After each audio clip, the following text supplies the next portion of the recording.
A day after America said that it had agreed to India's position on WTO for protecting its food security plan, Commerce Minister Nirmala Sitharaman told NDTV's Shweta Rajpal Kohli that India hadn't given any concessions to win America's support on its stand for the WTO deal. It was a very clear stand that was taken by the United States and other countries. India almost isolated, India being called a deal breaker. What led to this U-turn? We were never isolated, although of course initial media reports. But called the deal breaker at least. Yes, we were called the deal breaker. We had to do a lot of explaining. We really had to tell that our intentions were not to bypass or undermine the Bali agreement. Our fear is, for whatever reason, if working out a permanent solution cannot happen before 2017, we'll be dragged into several litigation after and that. There will be punitive measures, and India doesn't want to subject itself to any of that.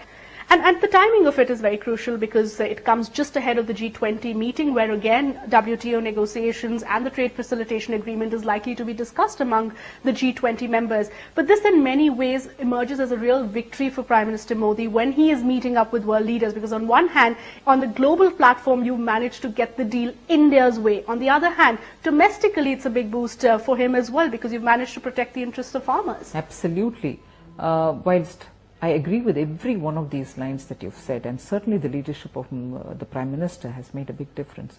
I would only caution not to speak, or I wouldn't wish to speak in terms of victory or defeat.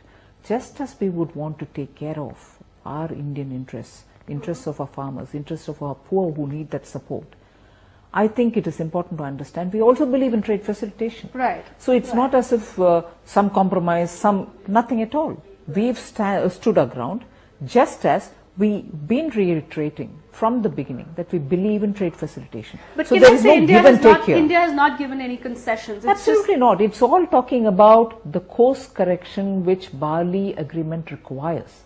And for that course correction, we have been repeatedly talking. And we've been saying why that course correction is very, very critical to India.